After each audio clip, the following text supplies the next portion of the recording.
interview with achievements and life struggle and life experiences here in Canada, and also my journey and how I achieve all those things. And I think we're going to talk about pandemic and also my store on how I'm able to survive.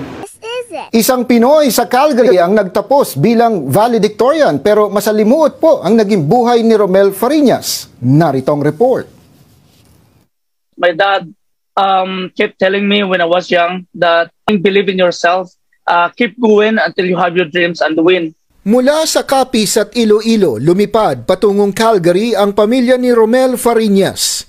Pero hindi naging maganda ang simula ng buhay para kay Romel dito sa Canada. I was traveling all the way, like back in the Philippines. But again, I realized na I still have my dreams, so I had to face the reality. Nawalan ng trabaho si Romel at napilitan siyang sumali sa isang modeling agency. Dito siya nanalo bilang Mr. Philippines Canada. Una sa local pageant sa Saskatoon, pangalawa sa national pageant sa Calgary, at nag-runner-up din sa international pageant sa Pilipinas.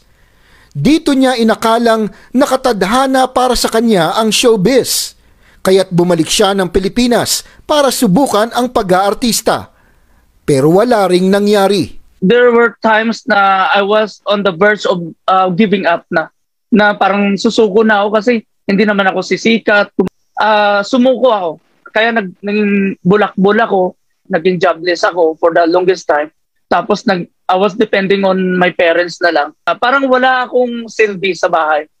And then that 4 months alone, I realized that maybe showbiz was not for me. After 4 months of staying there back in the Philippines, I decided to come back here in Calgary and pursue my studies.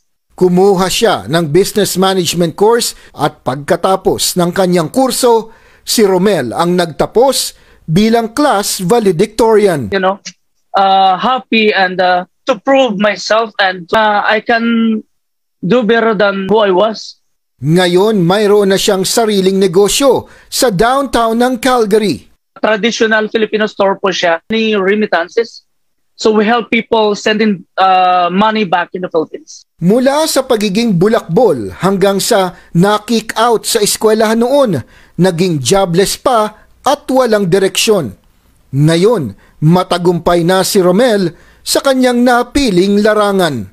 Our success lies in our hands and also opportunities are there, but if we do not do our share, nothing will ever happen to us. At kung nangyari daw ito sa kanya, hindi imposibleng mangyari din ito sa iba pang Pilipinong magsisipag din dito sa Canada. Hello again guys! Hello, what's up mga Kilonggo? So, yun, tapos na ang interview natin. It was smooth and it was done perfectly. Interview portion namin with the master, Ron Gagalak, who happened to be radio announcer as well at the same time in Toronto. But he was already a newscaster back in the Philippines. So anyways guys, please don't forget to like and share and of course subscribe to my channel